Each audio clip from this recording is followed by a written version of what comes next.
Well, good morning. It is Tuesday, March 23rd, and we are gathered for a morning devotion. And again, we're using N.T. Wright's book, Lent for Everyone, the Gospel of Mark. And today's passage comes from Mark 12, verses 1 through 17, with the focus being on 1 through 12. Jesus began to speak to them with parables. Once upon a time, he began, there was a man who planted a vineyard. He built a fence around it, dug out a wine press, built a watchtower, then lent it out to tenant farmers. He himself went abroad. When the time came, he sent a slave to the farmers to collect them his portion of the vineyard's produce. They seized him, beat him, and sent him away empty-handed. So again he sent another slave to them. This one they beat about the head and treated him shamefully. He sent another and they killed him. He sent several more. They beat some and killed others. He had one more to send, his beloved son. He sent him to them last of all, thinking they will respect my son. But the tenant farmers said to themselves, "This is the heir.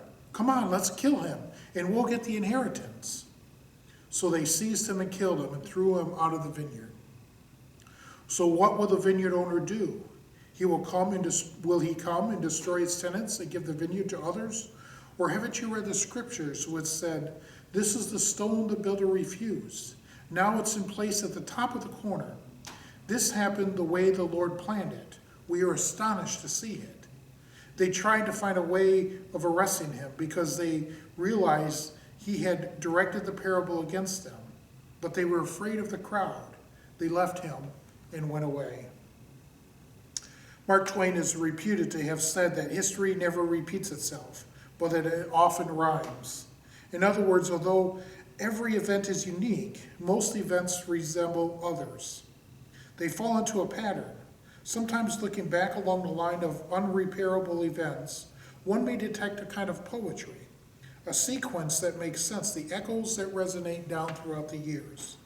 There are two scenes in which the present passage, one of Jesus' most famous story, rhymes in that sort of way to being with rather obvious within a story itself. The point Jesus is making that the vineyard owner has sent one servant after another to the vineyard, and each one has been treated, well, not exactly alike, but all alike with violence and contempt. They reach the crescendo when the owner sends his only beloved son. This is how it works, Jesus is saying. Listen for the rhyme and see what's going to happen next. Behind the story itself, at the level of Jesus' own ministry, we hear other echoes, other rhymes, of Jesus coming to look for figs on a fig tree and finding none, pronouncing a solemn curse on the tree. It was, as we saw, a sign of the coming to Jerusalem, looking for the fruit of obedience to God's way and purpose, and finding none, acting out dramatically God's judgment on the temple itself. Now he tells a story of people coming to look for fruit, not from a fig tree, but from the vineyard. And this time, instead of the plants being in trouble, it's the tenant farmers. The second scene in which the present passage rhymes is that Jesus is standing and must have been conscious of standing in a long line of prophets who have told similar stories with similar intent. Chief among them is Isaiah, who in chapter 5 wrote a song about a vineyard, the vineyard which was Israel itself. The people would have produced the fruit of justice and right living, but who instead produce only the wild grapes of wickedness and violence. But there were other echoes of rhymes in a long Jewish tradition. Daniel interpreted the king's dream of a statue made of four metals being overthrown by a stone, which smashed at its feet, and which in turn became a kingdom. Jesus speaks at the end of the story of the stone that the builder refuses, and in Hebrew the word stone and the word son are very similar, as by coincidence they are in English too. Take away the T and the E from stone, and you have son. Take away the E from Eben, stone in Hebrew, and you have Ben, son. Here is the story then, in a sequence of events leading up to the coming of the Son.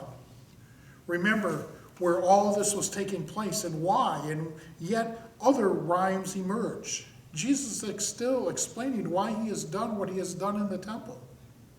The temple will be destroyed, but the kingdom work will go on, and be vindicated by events. This time the echo of Psalm 118, which speaks of a stone lying perhaps in the builder's yard, but in the wrong shape to fit anywhere in a wall. But only when the builder gets to the very top and looks around for the stone to which to finish at the top corner, will he realize that the stone they have ignored up to that point is the very one they now need. In the same way, Jesus is saying he has come to Jerusalem with a message of God's kingdom.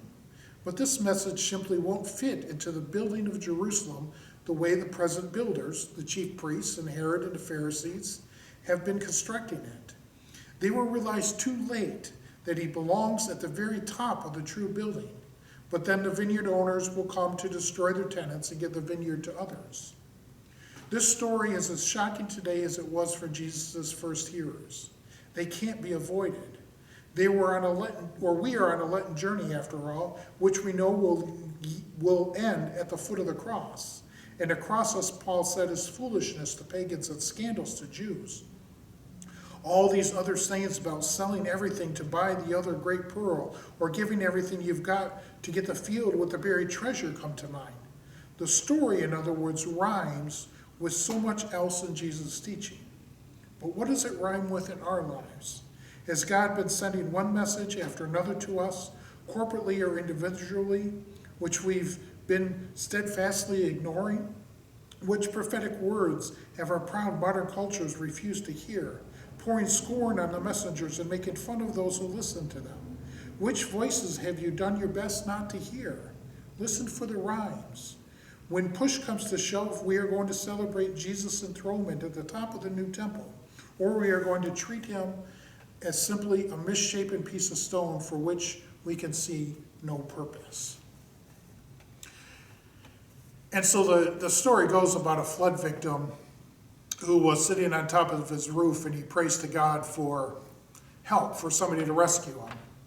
And so some firefighters come in a boat, and they ask him to come in, and he says, no, I'm waiting for God to come. And so a little while later, some other people come in a bigger boat, and they say, come on, we can save you. Come and join us, and you'll be saved. And he says, no, I'm waiting for God to intervene. And so finally, some helicopter flies over and sees the man on the roof, and they lower somebody down in one of those baskets to rescue him. And he doesn't want to get into the basket because he's waiting for God to help him. And so the helicopter flies away, and this man ends up dying because he was waiting for God to help him. And we know the moral of that story is that God was trying to help him. It's just a matter of, as he was pointing out, what voices do we tune out?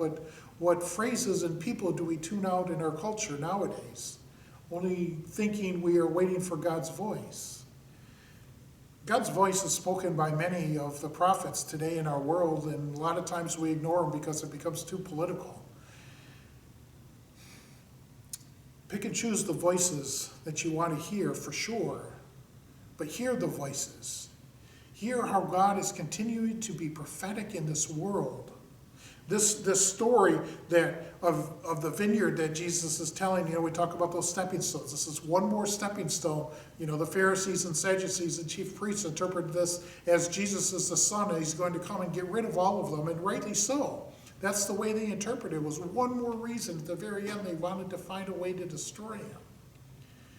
Friends, Jesus is alive and well. His voice is around us through other people, through other prophets in our modern day. Don't ignore those voices.